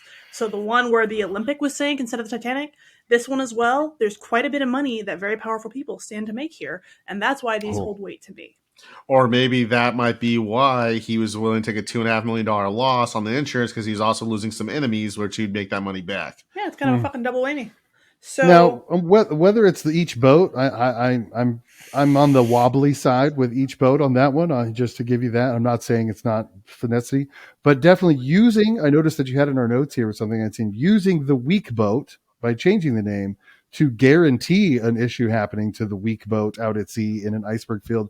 Which, by the way, for those of you who know maps, they knew exactly where this iceberg field was. It's a big flow that goes to this point in the ocean. It is very well documented. They knew what they were doing. Well, and I'm going to rewind a little bit here. When we first started the episode, we were talking about it first going on its first voyage. It did a hasty sea trial before departing. So they did a quick test, like, okay, yeah, we're good. Check the boxes, without really checking the boxes. So, I mean, that also adds some credence, I think. So, I mean, you could put both of these theories kind of next to each other and maybe say they might even somehow be connected. Again, there's a plethora of information that has to do with the Federal Reserve Bank and JP Morgan. So check that out, boys and girls, and you'll definitely have a better idea. It's a shit ton. So I cannot believe that I didn't put this in here somehow. So I'm sure you guys have heard of this one as well. But apparently there was actually a massive fire raging aboard the Titanic or whatever ship this was for weeks prior to its voyage. And apparently this is actually true. There was a fire in the coal storage of the Titanic And it's impossible to put out a coal fire. How do you put out a coal fire? You shovel the burning coal, into the engines. What does that do? That makes the ship go faster, which accounts for the speed of the ship at the time of impact. Because they can only control so much steam pressure. Right. So the problem is, this isn't really a conspiracy. It's actually true. And a huge part of this comes down to the concept that the ship was actually struck in the exact spot where the coal fires had been burning. And a head-on collision obviously would not have subjected the weak parts, because, it's weaken the steel, weaken the rivets, to the iceberg in the same way. So there's obviously the concept of possibly weak or faulty building materials or cheap building materials, but there's also the fact that this coal fire had been burning for weeks. The crew knew about it. Apparently, many members of the crew allegedly also did not want to continue. Like, they did not want to go on the boat and sail the boat because of this issue. And think of it burning on the inside with intense heat as it's getting closer to the hull. And then you're talking about the freezing Arctic waters on the outside.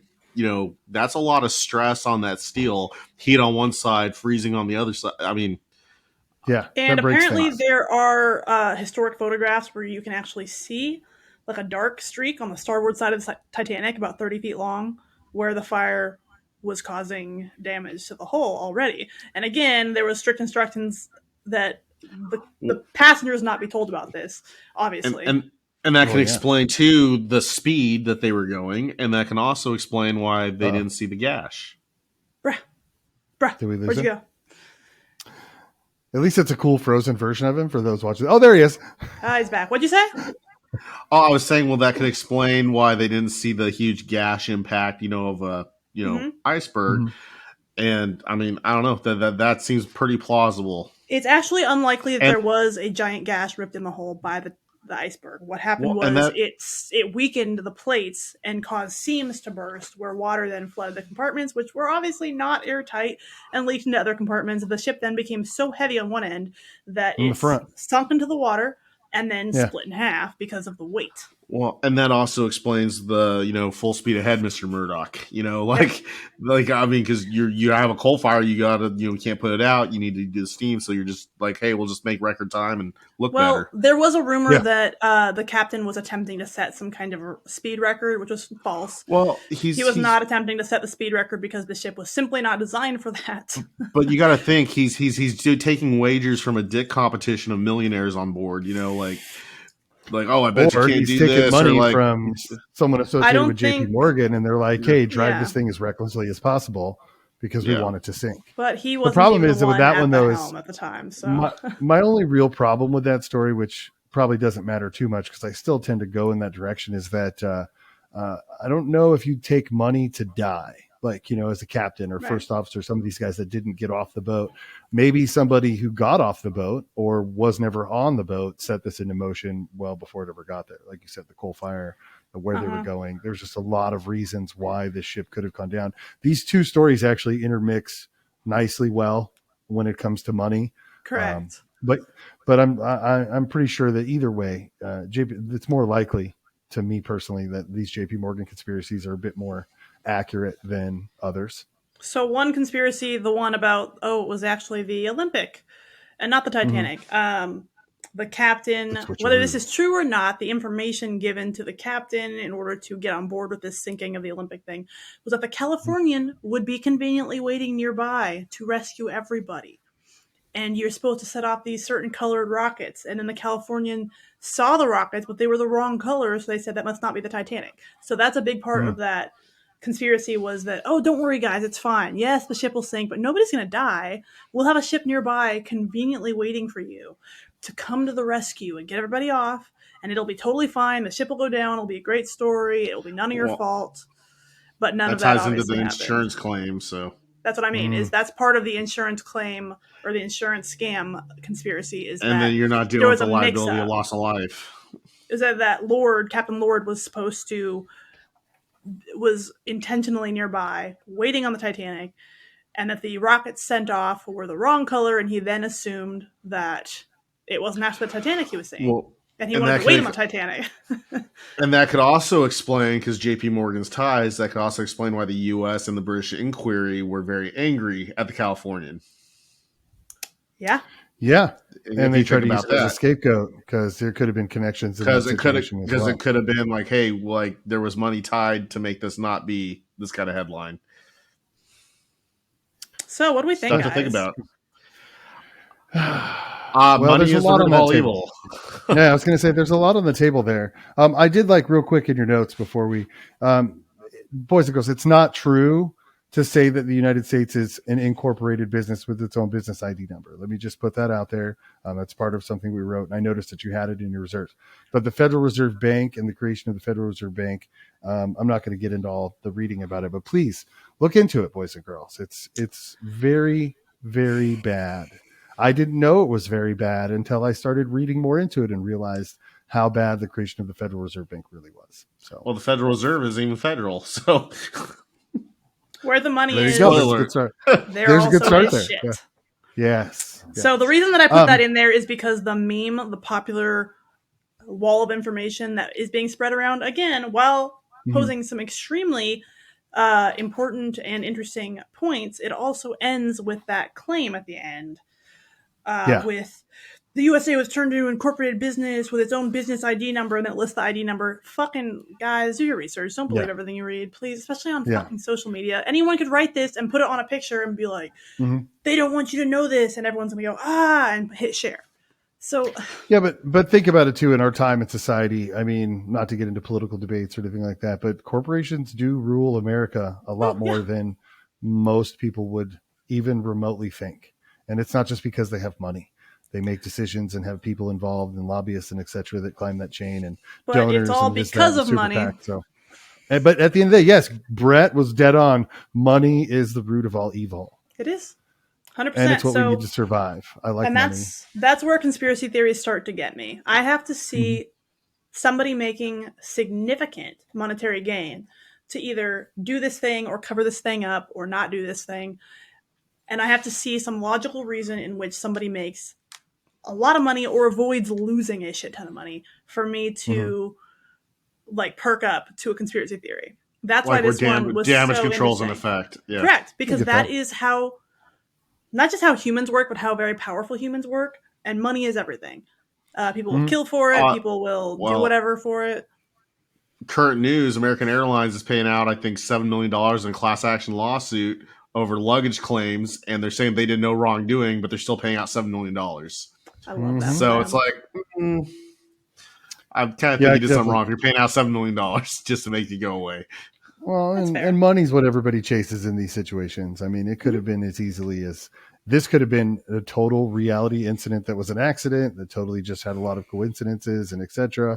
But at the end of the day, I'm with you on the money side. Mine just kind of differs more in the fact that in 1912, I'm pretty sure a rich businessman would sink a ship to kill 3 people that were going to keep him from changing the American government's banking system. Without blinking. Yeah, I'm pretty sure that wasn't even like, hey, how can I kill these people? And one of the interesting naysay kind of comments is that there was no evidence to suggest that he deliberately missed the trip because he knew the ship would sink. Okay, that's a loaded sentence. People have debated several reasons, but none have related to the Federal Reserve. Y'all, if he was going to pull this fucking trick, you're not going to be able to trace it to the Federal Reserve. Of course you're not. Like, that's kind of a dumb thing to me. Like, there's no evidence that he canceled because he knew the ship would sink. No, of course there's not. That doesn't exist. Of course not.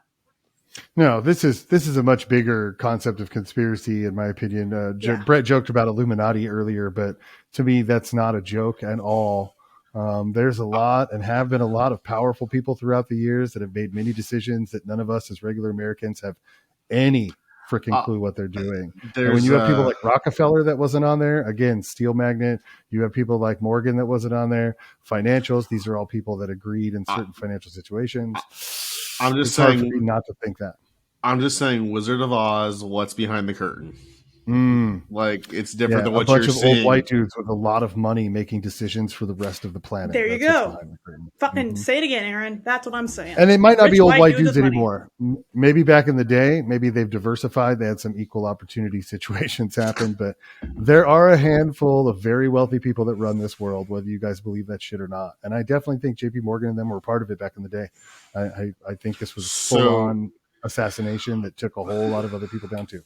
So we're in agreement that money is a cause of evil and that money rules the world. Was that up for debate? We both, all of us can say it's evil, but we all want money, do we not? Like, I like money; it gets me. I want to be able to pay my bills and take. That's all I want. Like, if I can just like pay my bills comfortably, like I don't need the 7-bedroom mansion in the hills. Like, as long as like I can pay my bills comfortably and live my life, I'm good. Did we already do the hey, you win the lottery tomorrow? What do you do? Did we already do that? We did that on an early episode. Yes. Oh, never mind then. Well, that must have been pre me. Okay, yeah. Aaron, you win the lottery tomorrow. You win $10 million. What do you do? $10 million. Who you telling? Who you not telling? So after you give me $5 million, what do you do with the other $5? First of all, it's hush hush. Like, just to put it out there, I'm not one of those people that's going to brag about that shit, because people will come out of the woodwork that knew me back in the day and make some weird shit up. And I'd have, there's too much behind that. But for those of you, I have always been, as they put, ready for my windfall if something like that was going to happen. You get a nice investments, accounts, you set things up properly. But if I had to go splurgy, I would buy Richard Murdoch's island and probably disappear from this lovely society that we live in today. Gonna move to Maine and work on a fishing boat, change my name. You'll never hear from me again. You know, you can do that without winning the lottery. Yeah. I'm gonna. Let you wait. If I ever fucking vanish, all my socials deleted. Fucking tell you're on Wicked Tuna and people are like, hey, don't we know her?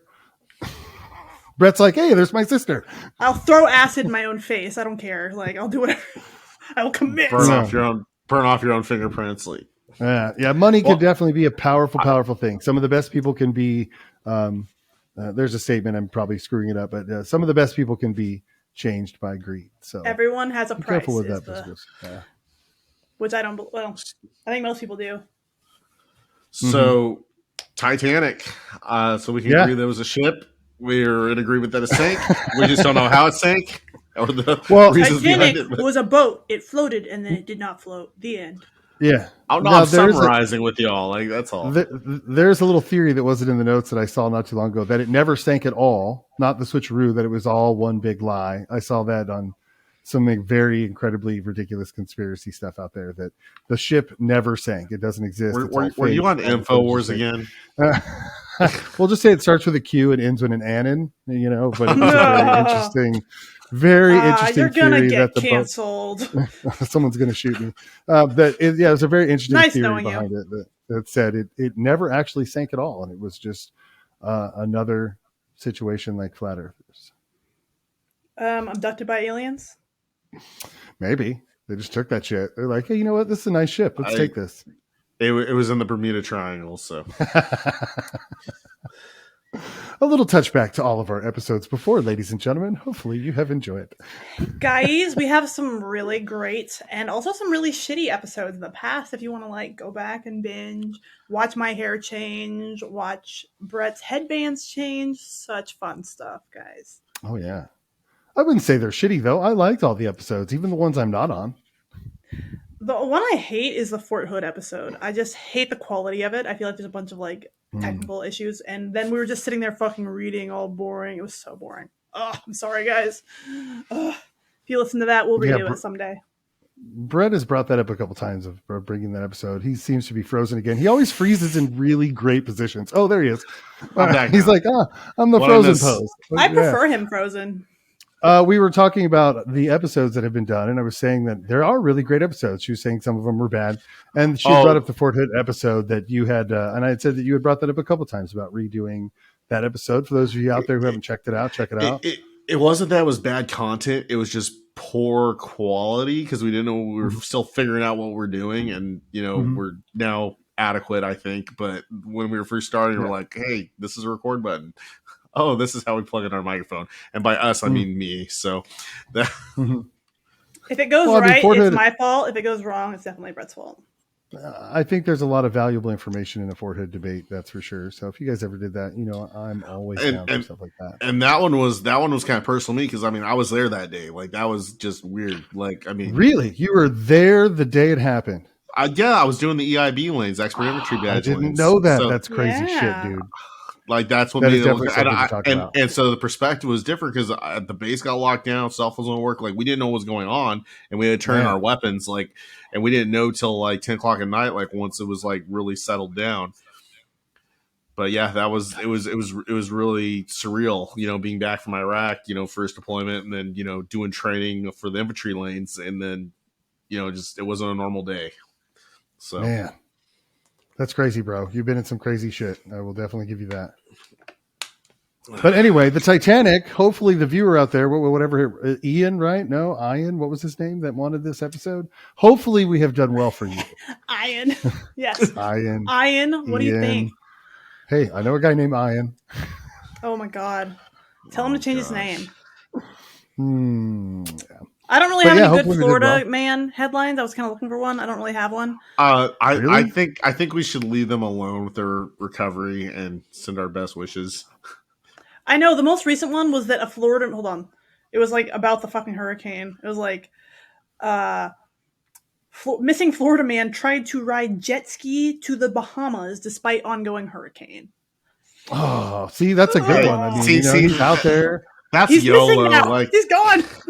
Yeah, he's like, fuck this. I'm riding to the Bahamas. This hurricane sucks. I respect that. Well, imagine going across the Bermuda Triangle, just you and your jet ski. Like, just you in the open waters. Yeah, just standing on it, just cruising along. Me and my jet ski and a six-pack. Like Kenny Powers from Eastbound and Down. Just go, your curly locks go there. Well, I mean, he's got to realize he doesn't have enough gas in that thing to get all the way, right? Like, but that's the adventure. Like, you never know. Like, I really want to go work in Florida. Maybe the Californian will pick you up. I want to go. I do know a cop in Florida. They hiring? I'll let him know you're looking for a job. I am. I'm sure they could use the help. They have frosty machines. Oh, well, there you go. Wendy's is popular. I said what I said. All right. Any last thoughts, guys? Interesting. Those are some cool conspiracies I've never heard about the Titanic. Like that was cool. There's a lot. There's a lot of them. There's so many more. I encourage you guys to go and do some more digging because we can only give you kind of the top level of shit here. Maybe someday we'll pick specifically one very specific conspiracy because we usually pick a topic and then give you every conspiracy theory that we can find on it or most of them. We can maybe just pick one of these days and like really dig our teeth into it, which I would enjoy to do. I'd feel like really thoroughly get to the bottom of it. But in the meantime, we're just giving you kind of the icing on the cake here, and we want to hear what you think or what we might have missed. Well, yeah, and also, if you like this, please like, subscribe. That's free. It helps us be found by other like-minded people that are interested in this sort of topics that we cover. And if you know somebody that likes this kind of stuff and kind of our demented, weird sense of humor, please share and let them know about us. We'd appreciate it. We're working on Bret being more aggressive, so what you really need to say is like and subscribe, or I'll find you. It's like don't like it. I think in your words you said I was a golden retriever of a human being. So I did say that. Oh, so loyal. Yes, like and subscribe. And always don't forget to check out the website, noflypc.com. If you can't find us on No YouTube Fly Zone PC. Rumble. Oh, sorry. Yeah, noflyzonepc.com. Man, that was terrible. But I was more concerned about thinking of what you could do. Yeah, really. So noflyzonepc.com. Check it out. All the links to all the social medias are on there. So if you're doing some searching on YouTube or Rumble or Google and you can't find us, just go to the website. Check it out. Read over the site. You can even read about our fantastic creators here, Bret and Casey, who created this fantastic program. So yeah, check it out. Go down there. Don't be a fool. All right. Remember, we are on Spotify, YouTube. Obviously, our website is fantastic because I made it. Obviously, it's fucking great. Where else? Rumble is new. Yes, you Rumble, do. Yes. I have requested that Aaron send me a good photo. I'm going to give him approximately 7 to 10 business days to respond, or I'm going to screenshot his dumbest picture from our episodes. Oh, that would be terrible. I'll have to work on the photo situation. So yeah, fix yourself. That would be awful. Yeah, okay. But yeah, definitely check out the website, everybody, because everything is on there. And the merch stuff's on there, correct, right, Casey? Correct. We have a little store link at the bottom. I haven't advertised it much because I'm still kind of fucking with it. We don't really make any money, but we know that you want to wrap our cool shit. We know you do. So please do it. And well, if Bret wasn't frozen, he would say, it's not about the money. It's about the fun of what we do. Well, he's gone, and I'm not cutting him back in. So on that note, what do you say, Aaron? All right. Guys, have a great one. No, we just ended it. Turn it off. Yep.